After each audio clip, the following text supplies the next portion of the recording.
നമസ്കാരം. എല്ലാവർക്കും international school of ചെസ്സിൻ്റെ YouTube ചാനലിലേക്ക് സ്വാഗതം. ഞാൻ Unnikrishnan M A, national instructor. ഇന്ന് വളരെയേറെ വ്യത്യസ്തമായിട്ടുള്ള ഒരു ഗെയിമുമായിട്ടാണ് ഞാൻ നിങ്ങളുടെ മുമ്പിലേക്ക് എത്തിയിരിക്കുന്നത്. ഒരുപക്ഷെ നിങ്ങളിൽ പലരും കേട്ടിട്ടുണ്ടാവും ഇമ്മോർട്ടൽ ഗെയിംസ്. നമുക്കറിയാം, ഇമ്മോർട്ടൽ ഗെയിംസ് എന്ന് പറയുന്നത് വളരെയധികം സ്റ്റഡി ചെയ്തതിന് ശേഷം ഒരു ചെസ് പ്ലെയറുടെ കരിയറിൽ ഏറ്റവും ബെസ്റ്റായിട്ട് കളിക്കുന്ന ഗെയിമുകളെയാണ് നമ്മൾ ഇമ്മോർട്ടൽ ഗെയിമുകളായി കൺസിഡർ ചെയ്യാറുള്ളത്. അത്തരത്തിലുള്ള ഒട്ടനവധി ഗെയിമുകൾ തന്നെ ചെസ് ലോകത്തിന് അറിയാവുന്നതുമാണ്.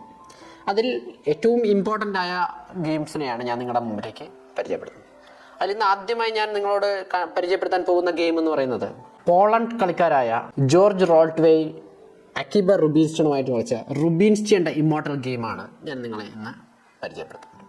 ഒരുപക്ഷെ നിങ്ങളിൽ പലരും കേട്ടിട്ടുണ്ടാവും അക്കിബ റുബിൻസ്റ്റൺ.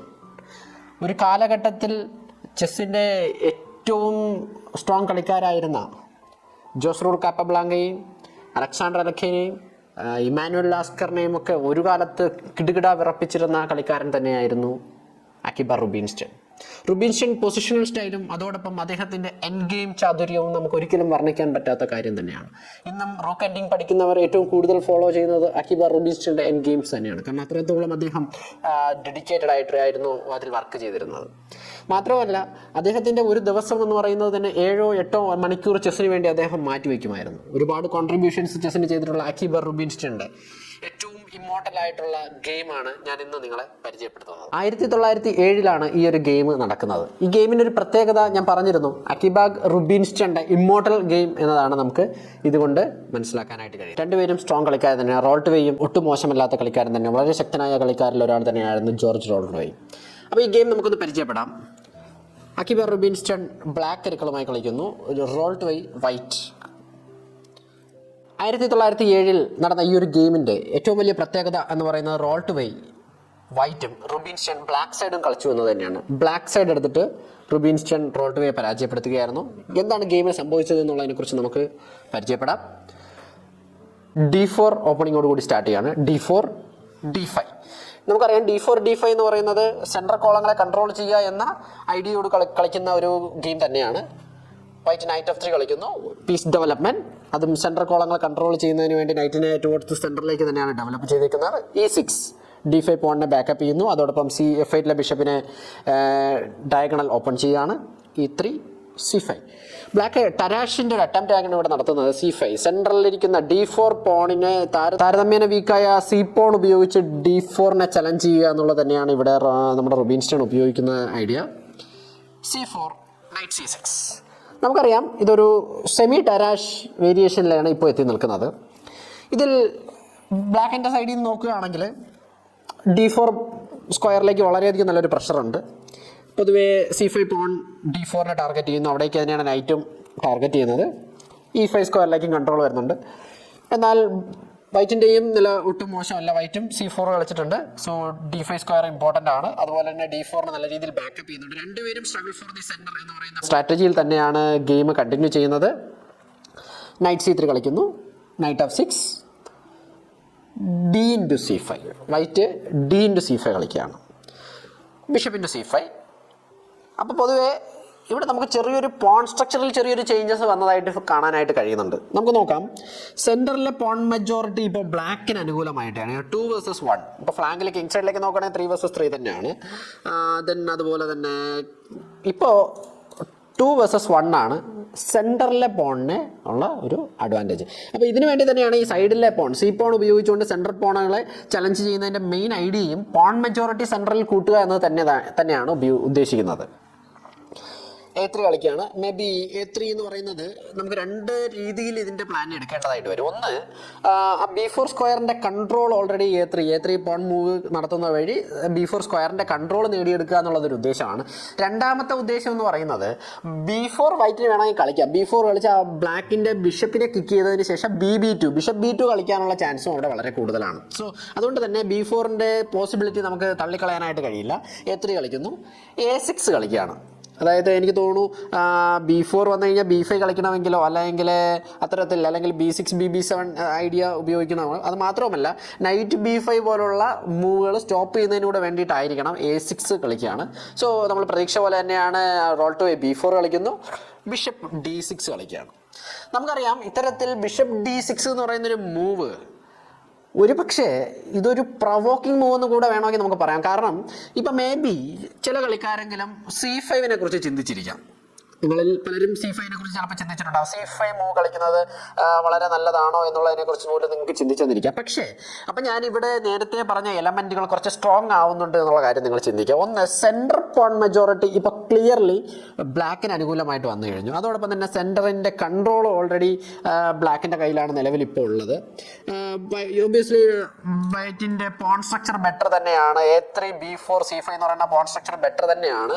അതിന് പോൺ ചെയിൻ എന്ന് പറയും. അത് ഓക്കെ നല്ലത് തന്നെയാണ്.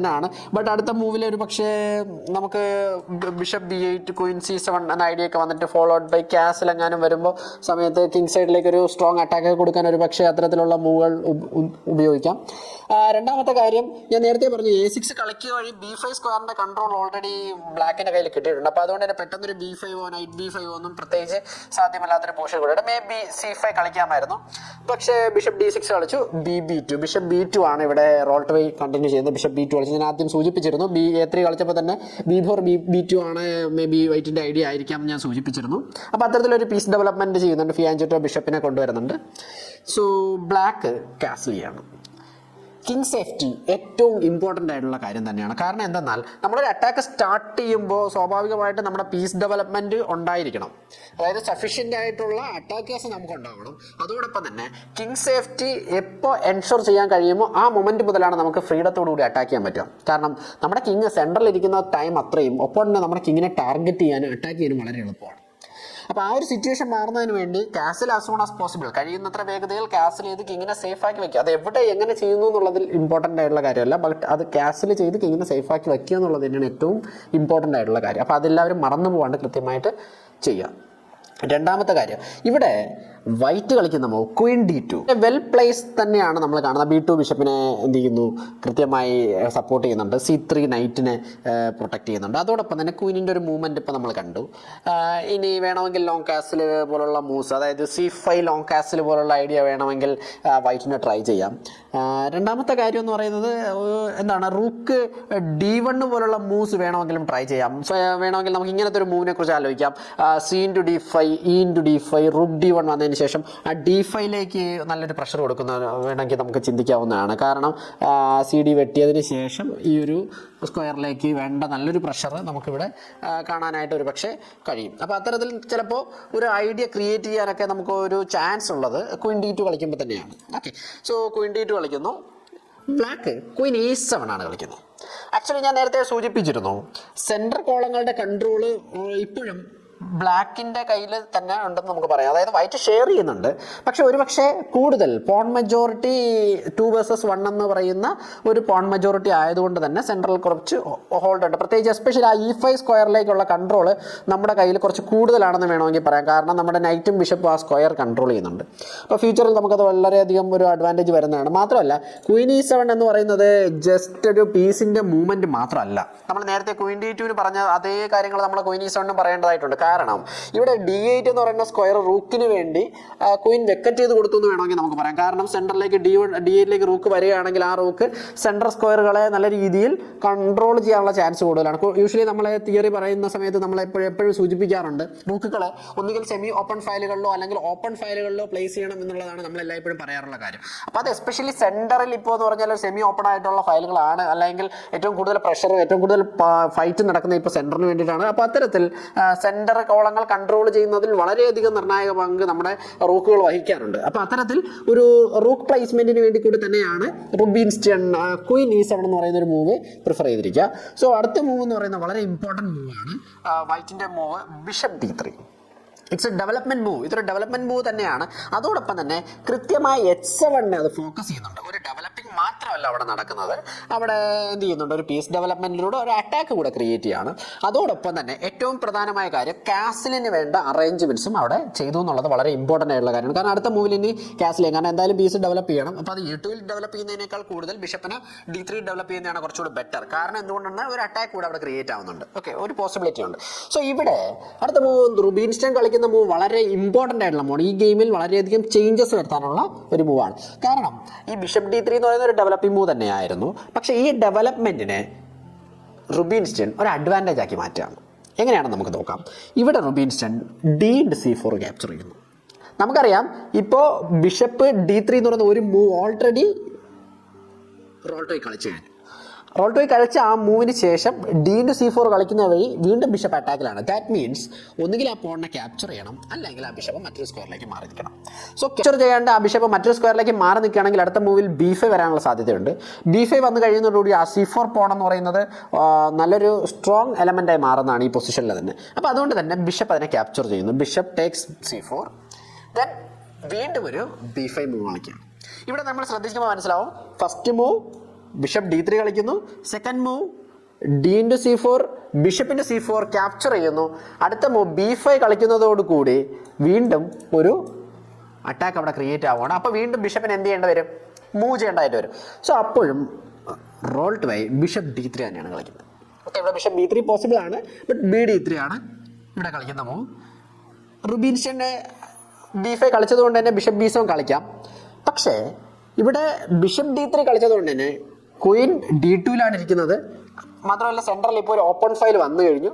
സോ അതുകൊണ്ട് തന്നെ റൂക്കുകൾ ഞാൻ നേരത്തെ സൂചിപ്പിച്ചു, ഓപ്പൺ ഫയലുകളോ സെമി ഓപ്പൺ ഫയലുകളോ ആണ് ഇഷ്ടപ്പെടുന്നത്. അതുകൊണ്ട് തന്നെ റൂക്ക് D8 എന്ന് പറയുന്ന സ്ട്രോങ് മൂവാണ് ഇവിടെ റുബിൻസ്റ്റൺ കളിച്ചത്. ഇതുവരെ നമുക്കറിയാം, ഇതുവരെ ഈ ഗെയിമിൽ വളരെയധികം ബ്രില്യൻസിയോ ടാക്ടിക്സോ യാതൊരു വിധത്തിലുള്ള കാര്യങ്ങൾ വന്നിട്ടില്ല. പീസ് ഡെവലപ്മെൻറ്റ് മാത്രമാണ് കൃത്യമായി ചെയ്തിട്ടുള്ളത്. പ്രോപ്പറായിട്ട് പീസ് ഡെവലപ്പ് ചെയ്യുക, അതിന് വേണ്ട കാര്യങ്ങൾ കോർഡിനേറ്റ് ചെയ്യുക, ആ പീസുകളെ കൃത്യമായ രീതിയിൽ പൊസിഷനിങ് ചെയ്യുക എന്നുള്ളതാണ് ഇവിടെ റുബിൻസ്റ്റൺ ഉദ്ദേശം. അതിലുപരിയായിട്ട് BD3 എന്ന് പറയുന്ന മൂവ് കളിച്ചപ്പോൾ അവിടെ ഒരു ടെമ്പോ ഗെയിൻ ചെയ്യാൻ വേണ്ടിയിട്ട് എന്ത് ചെയ്തു? D4 ക്യാപ്ചർ ചെയ്തു, ബിഷപ്പിൻ്റെ C4 ക്യാപ്ചർ ചെയ്യുമ്പോൾ B5 കളിച്ചിട്ട് ഒരു മൂവ് എക്സ്ട്രാ ഗെയിൻ ചെയ്യുകയും ബ്ലാക്ക് അവിടെ ചെയ്തു. അതായത് ഇതുവരെ ചെയ്തതിൽ സംഭവിച്ചത് ഒരു ടെമ്പോ ഗെയിൻ ചെയ്യുക മാത്രമാണ്, പീസ് ഡെവലപ്മെന്റ് ഉൾപ്പെടെ. Okay, so D8 Queen E2 കളിക്കുന്നു.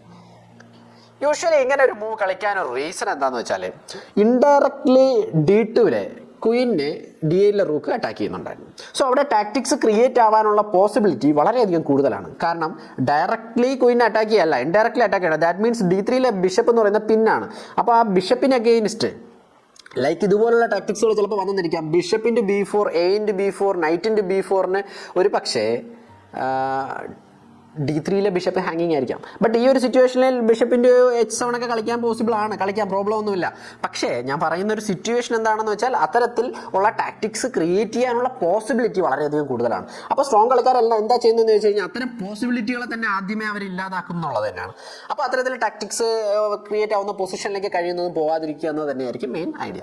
അപ്പോൾ ക്വീൻ E2, ദെൻ ഈ സമയത്ത് ബ്ലാക്ക് ബിഷപ്പ് B7 കളിക്കണം. അതായത് ഇനി കംപ്ലീറ്റ് ചെയ്യാനുള്ള ഒരു പീസിൻ്റെ ഡെവലപ്മെൻറ്റ് കംപ്ലീറ്റ് ചെയ്തു. ഇവിടെ നമ്മൾ നോക്കുന്ന സമയത്ത് അറിയാം, ഈ പൊസിഷനിൽ നിങ്ങൾ ശ്രദ്ധിക്കുമ്പോൾ വൈറ്റ് അടുത്ത മൂവ് ക്യാൻസൽ ചെയ്യുന്നുണ്ടാവും. ഓക്കെ, ഈ ഒരു പൊസിഷനിൽ സിമ്പിളായിട്ട് നമ്മൾ നോക്കിക്കഴിഞ്ഞാൽ ഓൾമോസ്റ്റ് സിമിട്രിക്കൽ ആയിട്ടുള്ള ഒരു പൊസിഷനായിട്ടാണ് നമുക്കത് കാണാനായിട്ട് കഴിയും.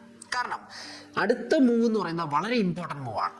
ഇതിലിപ്പോൾ പൊസിഷനിൽ ചെറിയൊരു ചേഞ്ച് വന്നിരിക്കുന്നത് എന്താണെന്ന് ചോദിച്ചു കഴിഞ്ഞാൽ, ബ്ലാക്കിൻ്റെ F8 റൂക്ക് D8 ഇരിക്കുന്നുണ്ട്, വൈറ്റ് ഇപ്പോൾ ക്യാൻസൽ ചെയ്തതേ ഉള്ളൂ. ദാറ്റ് മീൻസ് റൂക്ക് D1 വന്നിരുന്നുവെങ്കിൽ ഓൾമോസ്റ്റ് എന്നല്ല സിമിട്രിക്കൽ പോർഷൻ ആയേനെ. പക്ഷേ ഇവിടെ ഓൾമോസ്റ്റ് സിമിട്രിക്കൽ പോർഷനാണ്. നമുക്ക് നോക്കാം, നൈറ്റിൻ്റെ കാര്യത്തിലാണെങ്കിൽ F3 നൈറ്റ് ഉണ്ട്, F6 നൈറ്റ് ഉണ്ട്, അതുപോലെ തന്നെ C3 നൈറ്റ് ഉണ്ട്, C6 നൈറ്റ് ഉണ്ട്.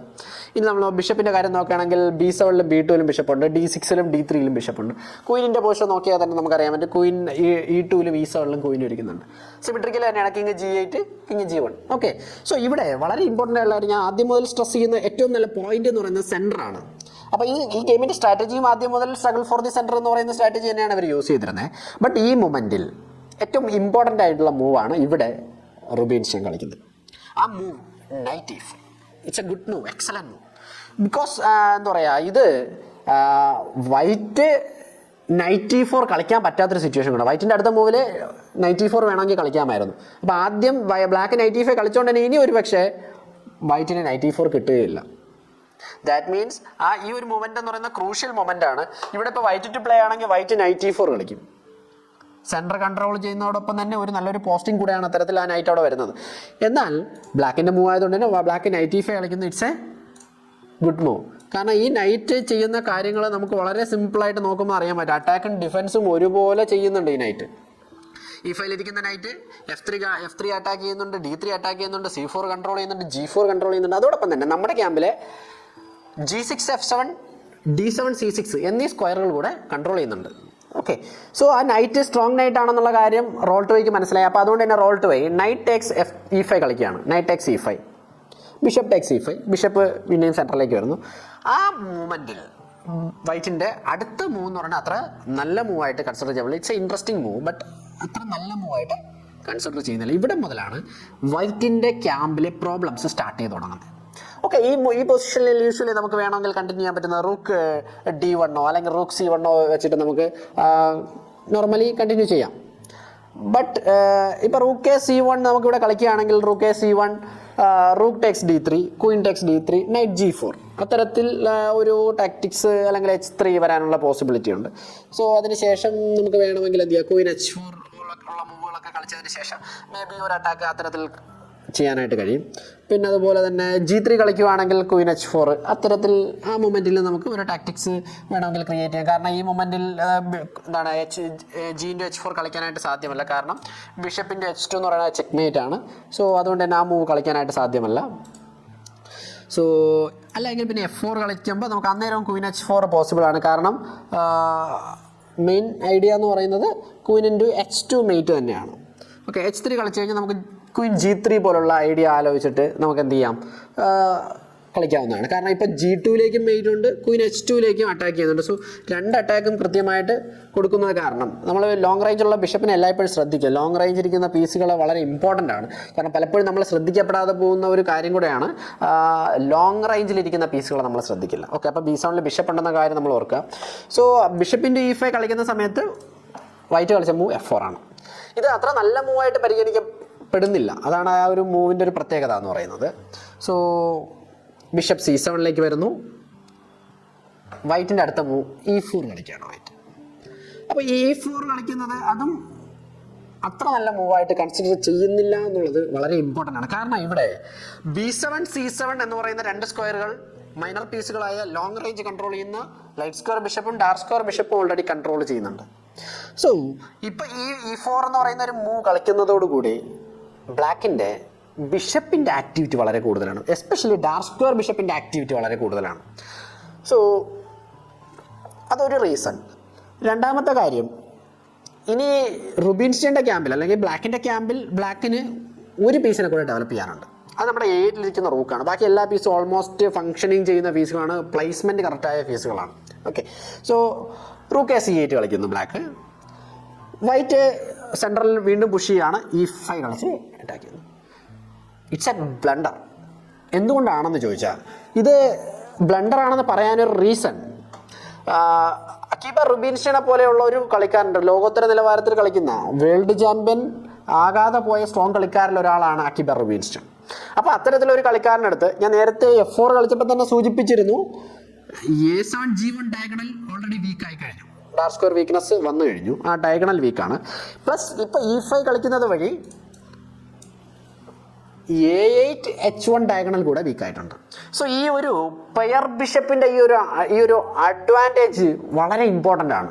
കാരണം ഇത് അപ്പോൾ നമ്മൾ ചിന്തിക്കും D3 ഇരിക്കുന്ന ബിഷപ്പ് സ്ട്രോങ് അല്ലേ എന്ന്. D3 ഇരിക്കുന്ന ബിഷപ്പും കൃത്യമായി അറ്റാക്ക് ചെയ്യുന്നുണ്ട്, ബട്ട് ഇത്രത്തോളം പീസ് കോർഡിനേറ്റഡ് അല്ല എന്ന് നമുക്ക് വേണമെങ്കിൽ പറയേണ്ടി വരും. അതുപോലെ തന്നെ നമ്മളിപ്പോൾ B2 ഇരിക്കുന്ന ബിഷപ്പിനെ നോക്കിക്കഴിഞ്ഞാലും അതിൻ്റെ ഡയഗണൽസ് ഓൾറെഡി ബ്ലോക്ക്ഡ് ആണ്. C3 നൈറ്റും അതോടൊപ്പം തന്നെ E5 പോണും അതിൻ്റെ ആക്ടിവിറ്റിയെ തടസ്സപ്പെടുത്തുന്നുണ്ട്. സോ അടുത്ത മൂവ് വളരെ ഇമ്പോർട്ടൻ്റ് ആയിട്ടുള്ള മൂവാണ്. ഇവിടെ ഓരോ ടെമ്പോയും ഇമ്പോർട്ടൻ്റ് ആണെന്നുള്ളതാണ് റുബിൻസ്റ്റീൻ നമുക്ക് മുമ്പിൽ കാണിച്ചു തരുന്ന ഏറ്റവും പ്രധാനപ്പെട്ട കാര്യം. റുബിൻസ്റ്റീൻ്റെ അടുത്ത മൂവ് എന്ന് പറയുന്നത് ബിഷപ്പ് B6 ചെക്ക്. ഫസ്റ്റ്ലി ഇവിടെ ആദ്യം ചെയ്ത കാര്യം എന്താണെന്ന് വെച്ച് കഴിഞ്ഞാൽ B6ലേക്ക് ബിഷപ്പിനെ മൂവ് ചെയ്ത് കിങ്ങിനെതിരെ ഒരു അറ്റാക്ക് കൊടുക്കുന്നു. അപ്പോൾ കിങ് ഒബ്വിയസ്ലി ഇപ്പോൾ റൂക്ക് F2 കളിക്കാനായിട്ട് സാധ്യമല്ല. കാരണം റൂക്ക് F2 കളിച്ച് കഴിഞ്ഞാൽ ബിഷപ്പിൻ്റെ ചെക്കിന് പിന്നെ നമുക്ക് ഒരു എക്സ്ചേഞ്ച് ഡൗൺ ആവുന്നതാണ്. ആ എക്സ്ചേഞ്ച് ഡൗൺ കളിച്ചെടുക്കുക എന്ന് പറയുന്നത് പിന്നെ വളരെയധികം ബുദ്ധിമുട്ടേറിയ കാര്യമാണ്. അപ്പോൾ അത്തരത്തിലൊരു എക്സ്ചേഞ്ച് ഡൗണിലേക്ക് പോയില്ല. കിങ് എന്തായാലും H1ലേക്ക് മാത്രമേ നമുക്ക് പ്രാക്ടിക്കലി മൂവ് ചെയ്യാനായിട്ട് കഴിയും. കിങ് H1 കളിക്കുന്നു. അടുത്ത മൂവ് വളരെ ഗുഡ് മൂവാണ് റുബിൻസ്റ്റീൻ കളിക്കുന്നത്. It's night G4. All of A sudden എല്ലാവരും ഞെട്ടിപ്പോയൊരു മൊമെൻറ്റ് കൂടെ ആയിരുന്നു ഇത്. കാരണം നൈറ്റ് G4 എന്ന് പറയുന്ന മൂവ് ഇറ്റ്സ് അറ്റാക്കിംഗ് മൂവ്. നമുക്ക് നോക്കുമ്പോൾ അറിയാൻ പറ്റും H2നെ കൃത്യമായി ടാർഗറ്റ് ചെയ്തു. അതോടൊപ്പം തന്നെ ഏതെങ്കിലും ഒരു മൊമെൻറ്റിൽ നൈറ്റ് F2 പോലുള്ള ഐഡിയകൾ വർക്കൗട്ട് ആവാനുള്ള സാധ്യത. ഫോർ ലൈക്ക് ക്വീൻ H4 വന്നതിന് ശേഷം വേണമെങ്കിൽ നൈറ്റ് F2 പോലുള്ള അറ്റാക്ക് വരാനുള്ള പോസിബിലിറ്റി അവിടെ വളരെ കൂടുതലാണ്. മാത്രമല്ല ഈ ഒരു നൈറ്റിൻ്റെ പ്രത്യേകത, it's unprotected piece. Queen takes G4 കളിക്കാനുള്ള ഒരു പോസിബിലിറ്റി അവിടെ ഉണ്ട്. കാരണം ഇതൊരു സാക്രിഫൈസ് എന്ന് വേണമെങ്കിൽ തന്നെ നമുക്ക് പറയാം. കാരണം അതുകൊണ്ടാണ് ഇത്തരത്തിലൊരു മൂവ് അദ്ദേഹം കണ്ടെത്തിയത് കൊണ്ട് തന്നെയാണ് അദ്ദേഹം ഒരു സ്ട്രോങ് പ്ലെയർ ആണെന്ന് നമ്മൾ ലോകം പറയാനുള്ള കാരണം ഇത് പെട്ടെന്ന് മനസ്സിലാക്കിയെടുക്കാൻ പറ്റും. ക്വീൻ ടേക്സ് G4 കളിക്കുകയാണെങ്കിൽ റൂക്ക് ടേക്സ് D3 വരുന്നതാണ്. അവിടെ പെയർ ബിഷപ്പിന്റെ അഡ്വാൻറ്റേജ് വൈറ്റിനും നഷ്ടപ്പെടുകയാണ്. ഇവിടെ രണ്ടുപേർക്കും പെയർ ബിഷപ്പ് അഡ്വാൻറ്റേജ് ഉണ്ട്, വൈറ്റിനും ബ്ലാക്കിനും പെയർ ബിഷപ്പ് അഡ്വാൻറ്റേജ് ഉണ്ട്. പക്ഷേ വൈറ്റിന്റെ ലൈറ്റ് സ്ക്വയർ ബിഷപ്പ് കൂടെ പോകുന്നത് വഴി light square and dark square completely weakness ആവും. എസ്പെഷ്യലി നമുക്ക് B7 ബിഷപ്പിനെയും B6 ബിഷപ്പിനെയും ഹോർവിറ്റ്സ് ബിഷപ്പ് ഉള്ളതെന്ന് വേണമെങ്കിൽ പറയാം. ഹോർവിറ്റ്സ് ബിഷപ്പ് ഉള്ളതുകൊണ്ട് മീൻ ചെയ്യുന്നത് നെയ്ബറിംഗ് ഡയഗണലിൽ ഇരുന്ന് കാസിൽഡ് കിങ്ങിനെ അറ്റാക്ക് ചെയ്യുന്ന ഏതൊരു ബിഷപ്പുകളെയും നമ്മൾ ഹോർവിറ്റ്സ് ബിഷപ്പുകളെന്നായിരിക്കും പറയാം. അപ്പോൾ അത്തരത്തിൽ ഈ ഡയഗണൽസ് സ്ട്രോങ് ആയിട്ട് കൺട്രോൾ ചെയ്യുന്ന ഈ ബിഷപ്പിന്റെ അഡ്വാൻറ്റേജ് ഏറ്റവും കൂടുതൽ വരിക ഒപ്പോണന്റിനും ആ ബിഷപ്പ് ഇല്ലാത്തൊരു സിറ്റുവേഷനിൽ തന്നെയായിരിക്കും. സോ അത്തരത്തിൽ ഈ D3 ബിഷപ്പിനെ ടാർഗറ്റ് ചെയ്തുകൊണ്ട് കളിച്ച നൈറ്റ് G4 ഗുഡ് മൂവ് തന്നെയാണ്. ഇവിടെ വൈറ്റ് കളിച്ചപ്പോൾ ബിഷപ്പ് E4 ബിഷപ്പിന്റെ നഷ്ടപ്പെടുത്താറുണ്ട്. അതുപോലെ തന്നെ B7 ബിഷപ്പ് ഏറ്റവും ബെറ്റർ ബിഷപ്പ് തന്നെയാണെന്നുള്ള കാര്യം റോൾട്ടോയ്ക്ക് മനസ്സിലാവുന്നുണ്ട്. അപ്പോൾ ആ ഒരു ബിഷപ്പ് മനസ്സിലാക്കുന്നത് കൊണ്ടാണ് എന്ത് കളിക്കുന്നത്, ബിഷപ്പിന്റെ മൂവ്മെന്റ് E4ലേക്ക് വരുന്നത്. കാരണം ബിഷപ്പുകളെ നമ്മളെല്ലായ്പ്പോഴും ചിന്തിക്കാറുള്ളത് ഒപ്പോണന്റിന്റെ ഏത് പീസാണോ സ്ട്രോങ് ആയിട്ടുള്ളത് ആ പീസിനെ എക്സ്ചേഞ്ച് ചെയ്യാവുന്നൊരു സ്ട്രാറ്റജി കൂടെ നമ്മളിതിൽ അഡോപ്റ്റ് ചെയ്യേണ്ടതായിട്ടുണ്ട്. ഒപ്പോണന്റിന്റെ പീസ് ഏതാണോ സ്ട്രോങ് അതിനെ നമ്മുടെ പീസ് കൊണ്ട് എക്സ്ചേഞ്ച് ചെയ്യാനായിട്ട് ശ്രമിക്കാം. സോ ബിഷപ്പ് E4 കളിക്കുന്നു. ക്വീൻ H4 നമുക്കറിയാം പെട്ടെന്നൊരു പ്ലെയർ കണ്ടെത്താൻ പറ്റുന്ന മൂവ് തന്നെയാണ്. ക്വീൻ H4 അത്തരത്തിൽ പറയത്തൊക്കെ വലിയ സ്ട്രോങ് മൂവ് ആണെന്ന് എനിക്ക് തോന്നുന്നില്ല. കാരണം നൈറ്റ് ഓൾറെഡി G4 ഉണ്ട്, ആ നൈറ്റിനെ പ്രൊട്ടക്ട് ചെയ്യേണ്ടതായിട്ടുണ്ട്. ശരിയാണ്, B7 ബിഷപ്പിനെ E4 ബിഷപ്പ് അറ്റാക്ക് ചെയ്യുന്നുണ്ട്. It's A good move. But ഈ ഒരു മൊമെന്റിൽ അത് കളിക്കാനുള്ള റീസൺ എന്ന് പറയുന്നത് H2 എന്ന് പറയുന്ന ഒരു വീക്ക് പോയിന്റ് നമ്മുടെ കയ്യിലുണ്ട്. കാരണം ഓൾറെഡി നൈറ്റ് G4 ഇരുന്നുകൊണ്ട് തന്നെ അതിനെ അറ്റാക്ക് ചെയ്യുന്നുണ്ട്. അപ്പോൾ ക്വീൻ H2 ചെക്ക്മേറ്റ് എന്ന് പറയുന്ന ഒരു ത്രെട്ട് നമുക്ക് അവിടെ ക്രിയേറ്റ് ചെയ്യാൻ പറ്റും. പക്ഷേ ഒബ്വിയസ്ലി നമുക്കറിയാം B7 ബിഷപ്പ് അറ്റാക്കിലായതുകൊണ്ട് തന്നെ ഓൾറെഡി ക്വീൻ E2 ഇരിക്കുന്നത് കൊണ്ട് തന്നെ നമുക്ക് ചില കാര്യങ്ങൾ നമുക്കിവിടെ ചിന്തിക്കേണ്ടതായിട്ടുണ്ട്. ഇവിടെ G3 കളിക്കുവാണെങ്കിൽ എന്ത് സംഭവിക്കുന്നതോടെ നമുക്ക് ചിന്തിക്കേണ്ടതായിട്ടുണ്ട്. കാരണം റോൾട്ടോയ് കളിച്ച മൂവ് G3 ആണ്. ഒരു പക്ഷേ G3 കളിച്ചാൽ H2 എന്ന് പറയുന്ന എലമെന്റ് ഓൾറെഡി ക്വീൻ ഗാർഡ് ചെയ്യുന്നുണ്ട്. അതോടൊപ്പം തന്നെ ഇപ്പോൾ 2 അറ്റാക്ക് ഓൾറെഡി ബ്ലാക്കിന് അഗൈൻസ്റ്റ് ഉണ്ട്. H4 ക്വീനെ അറ്റാക്ക് ചെയ്യുന്നുണ്ട്, B7 ബിഷപ്പിനെ അറ്റാക്ക് ചെയ്യുന്നുണ്ട്. It's A major thing. എന്തുകൊണ്ടാണെന്ന് ചോദിച്ചാൽ ആ ക്വീൻ H4 എന്ന് പറയുന്ന മൂവ് കളിക്കണമെങ്കിൽ G3 എന്ന് പറയുന്ന മൂവ് മസ്റ്റായിട്ട് കണ്ടിരിക്കണം ഒരു കളിക്കാരൻ. G3 എന്ന് പറയുന്ന ആ മൂവ് കണ്ടു കഴിയുമ്പോൾ ക്വീനും B7 ബിഷപ്പും അറ്റാക്കിലാണെന്നുള്ള വസ്തുത നമുക്ക് മനസ്സിലാക്കിയെടുക്കാനായിട്ട് കഴിയും. അത്തരത്തിൽ അറ്റാക്ക് വരുമ്പോൾ എങ്ങനെ നമ്മളത് കണ്ടിന്യൂ ചെയ്യും എന്നുള്ളത് വളരെ ഇമ്പോർട്ടൻറ്റ് പൊസിഷനാണ്, ക്രൂഷ്യൽ ആയിട്ടുള്ള പോയിന്റാണ്. ഓക്കെ, സോ നമുക്ക് നോക്കാം. G3 കളിക്കുന്നു. ഇതിന് അടുത്ത റുബിൻസ്റ്റൻ്റെ മൂവ് എന്ന് പറയുന്നത് വേൾഡ് ക്ലാസ് നിലവാരം ഉറപ്പാക്കുന്ന തരത്തിലുള്ള, എന്തുകൊണ്ടാണ് റുബിൻസ്റ്റൺ സ്ട്രോങ് പ്ലെയർ എന്ന് പറയാനുള്ള കാരണം, എന്തുകൊണ്ടാണ് അക്കിബ റുബിൻസ്റ്റൻ്റെ ഇമ്മോർട്ടൽ ഗെയിമാണ് ഇതെന്ന് പറയാനുള്ള കാരണം എന്ന് വെളിവാക്കുന്ന ഒരു മൂവ് തന്നെയായിരുന്നു അദ്ദേഹത്തിൻ്റെ ഭാഗത്ത് നടത്തുണ്ടായത്. നമുക്കറിയാം, നമ്മൾ ഒട്ടനവധി ഗെയിമുകളിലോ പസിൽ ബുക്കുകളിലോ കോമ്പിനേഷനുകളിലോ ഒക്കെ കണ്ടിട്ടുള്ള ഒരു ടാക്റ്റിക്കൽ സിനാരിയോ ആണ് ഇവിടെ സംഭവിച്ചത്. ആ മൂവ് ഇതായിരുന്നു, ലോകത്തെ ഞെട്ടിച്ച ആ മൂവ് റൂക്ക് ടേക്സ് C3 ആയിരുന്നു. Excellent move. It's exchange sacrifice. കാരണം ആ സെൻട്രൽ കോളങ്ങളെ കൺട്രോൾ ചെയ്തിരുന്ന, അല്ലെങ്കിൽ ആ സെൻട്രലിരുന്ന പീസുകളെ കോർഡിനേറ്റ് ചെയ്തിരുന്നത് C3 നൈറ്റ് ആയിരുന്നു എന്നുള്ളത് വളരെ ഇമ്പോർട്ടൻ്റ് ആണ്. അപ്പോൾ ആ നൈറ്റിനെ ആദ്യം അവിടെ നിന്ന് ഒഴിവാക്കുക എന്നുള്ളത് തന്നെയായിരുന്നു അദ്ദേഹം കണ്ടെത്തിയ പ്ലാൻ. കാരണം റൂക്കിൻ്റെ C3 ഇത് ലോകം മറക്കാത്ത ഒരു കോമ്പിനേഷനാണ് ഇവിടെ സൃഷ്ടിക്കപ്പെട്ടത്. ഇന്നും ആൾക്കാരുടെ മനസ്സിൽ, നമുക്കറിയാം 1907 നടന്ന ഈ ഗെയിം ഇന്നും ആൾക്കാരുടെ മനസ്സിൽ മായാതെ മറയാതെ ഓർമ്മകളോടുകൂടി നിൽക്കുന്നുണ്ടെങ്കിൽ അതിൻ്റെ മനോഹാരിത എന്ന് പറയുന്നത് ഈ ഒരു റൂക്കിൻ്റെ C3 ൽ തുടങ്ങുന്ന കോമ്പിനേഷൻ തന്നെയാണ്. ആ കോമ്പിനേഷൻ എങ്ങനെയാണ് പോയതെന്ന് നമുക്ക് നോക്കാം. ഇവിടെ ആ മൂവ് എക്സലൻ്റ് എന്ന് പറയാൻ കാരണം it's A Queen sacrifice. H4 Queen ഹാങ്ങിങ് ആണ്. അപ്പോൾ യൂഷ്വലി നമുക്ക് G H4 ആദ്യം ആരംഭിക്കാം. മറ്റ് വേരിയേഷനുകൾ നമ്മൾ ഡിസ്കസ് ചെയ്യുന്നുണ്ട്. ആ മെയിൻ ലൈൻ അല്ലെങ്കിൽ റോൾട്ടോയ് കളിച്ച മൂവ് G H4 ആണ്. അവിടെ G H4 കളിക്കുന്നു. Rook D2 another excellent move. ഇപ്പോൾ റൂക്കിൻ്റെ C3 കളിച്ചു. ബട്ട് റൂക്കിൻ്റെ C3 കളിച്ച് ക്വീൻ സാക്രിഫൈസ് ചെയ്യുമ്പോൾ നമുക്കറിയാം അടുത്തൊരു മൂവ് കൂടെ കണ്ടിട്ടുണ്ടാവും അക്കിബ റുബിൻസ്റ്റൺ. റൂക്ക് D2 കളിക്കുകയാണ്. എന്തുകൊണ്ടാണ് ക്വീൻ സാക്രിഫൈസ് ചെയ്തതെന്നുള്ള കാര്യം ഈ ഒരു മൂവിൽ നമുക്ക് വ്യക്തമാക്കാനായിട്ട് കഴിയും. കാരണം വൈറ്റിൻ്റെ ക്വീൻ ഇപ്പോഴും ഹാങ്ങിങ് ആണ്. എന്തുകൊണ്ടെന്നാൽ ഇപ്പോൾ ക്വീൻ ഇൻറ്റു D2 കളിക്കുകയാണ്. കളിയിൽ സംഭവിച്ചത് അത് തന്നെയാണ്. വൈറ്റ് ക്വീൻ D2 കളിക്കുന്നു. Queen to D2, bishop into E4 check. വീണ്ടും ആ ക്വീൻ G2 വന്ന് ബ്ലോക്ക് ചെയ്യേണ്ടതായിട്ടുണ്ട്. അല്ലെങ്കിൽ റൂക്ക് F3 കളിക്കണം. റൂക്ക് F3 കളിച്ചാലും സെയിം തിങ് തന്നെ ആയിരിക്കും വരിക. ബിഷപ്പിൻ്റെ F3 വരും. ഓൾറെഡി നമ്മുടെ G1 സ്ക്വയർ എന്ന് പറയുന്ന ഡാർക്ക് സ്ക്വയർ ബിഷപ്പ് കൺട്രോൾ ചെയ്യുന്നുണ്ട്. വേറെ ഓപ്ഷൻസ് ഒന്നുമില്ല. അപ്പോൾ അതുകൊണ്ട് തന്നെ റൂക്കിനെ സാക്രിഫൈസ് ചെയ്യാണ്ട് ക്വീൻ G2 തന്നെ ആയിരിക്കും കളിച്ചത്. അടുത്ത മൂവ് എന്ന് പറയുന്നത് very good move, the killing move. ആ മൂവോട് കൂടി ബ്ലാക്ക് ജയിക്കുകയാണ്, അല്ലെങ്കിൽ വൈറ്റ് റിസൈൻ ചെയ്യുകയാണ്. ആ മൂവോട് കൂടി വൈറ്റ് റിസൈൻ ചെയ്യുകയാണ്. It's A killing move. Rook H3 made unavoidable. കാരണം ഇപ്പോൾ പ്രാക്ടിക്കലി പോസിബിൾ ആയിട്ടുള്ളത് ക്വീൻ D4 ആണ്. ക്വീൻ D4 കളിച്ചു കഴിഞ്ഞാൽ അപ്പോൾ തന്നെ റൂക്കിൻ്റെ H2 മേറ്റ് വരും. ഇനി മറ്റൊരു തരത്തിലും H2 എന്ന് പറയുന്ന എലമെൻറ്റിനെ പ്രൊട്ടക്റ്റ് ചെയ്യാനായിട്ട് വൈറ്റിന് കഴിയില്ല എന്നുള്ളത് തന്നെയാണ് ഇവിടുത്തെ ഏറ്റവും വലിയ പ്രത്യേകത. നമ്മൾ ശ്രദ്ധിക്കുമ്പോൾ നമുക്ക് മനസ്സിലാവും H2 പ്രൊട്ടക്റ്റ് ചെയ്യുക എന്ന് പറയുന്നത് ഏറ്റവും ബുദ്ധിമുട്ടേറിയ ഒരു കാര്യം തന്നെയാണ്. ഇനി ഈ പൊസിഷനിൽ ഇവിടെ റിസൈൻ ചെയ്യുക ചെയ്തത്. നമുക്ക് ഈ വേരിയേഷൻ ഒന്നുകൂടെ ഒന്ന് ചിന്തിക്കാം. റുക്ക് D2 കളിക്കുന്ന മൊമെൻറ്റിൽ ക്വീൻ D2 ആണ് ആക്ച്വലി കളിയിൽ സംഭവിച്ചത്. ക്വീൻ D2 അല്ലാണ്ട് ബിഷപ്പിൻ്റെ B7 കളിച്ചെന്നിരിക്കട്ടെ. ബിഷപ്പിൻ്റെ B7 കളിച്ചു എന്നിരിക്കട്ടെ. ബിഷപ്പിൻ്റെ B7 കളിക്കുകയാണെങ്കിൽ അന്നേരം റുക്കിൻ്റെ E2 വരുന്നതാണ്. റുക്കിൻ്റെ E2 വരുമ്പോഴത്തേക്കും അപ്പോഴും ത്രെട്ട് അടുത്ത് റുക്കിൻ്റെ H2 തന്നെയാണ്. Bishop G2, rook H3, another excellent move. ഇപ്പോഴും സെയിം ഐഡിയ തന്നെയാണ് ഇവിടെ റിപ്പീറ്റ് ചെയ്യുന്നത്. സെയിം പാറ്റേൺ തന്നെയാണ് റിപ്പീറ്റ് ചെയ്യുന്നത്. റുക്കിൻ്റെ H2 ആണ് ത്രെട്ട്. റുക്കിൻ്റെ H2 സ്റ്റോപ്പ് ചെയ്യാനായിട്ട്, H2 എന്ന് പറയുന്ന സ്ക്വയറിനെ സ്റ്റോപ്പ് ചെയ്യാനായിട്ട്, ആ പോണിനെ സ്റ്റോപ്പ് ചെയ്യാനായിട്ട് വേറെ യാതൊരു മാർഗ്ഗങ്ങളും ഇപ്പോൾ വൈറ്റിൻ്റെ കയ്യിൽ അവശേഷിക്കുന്നില്ല.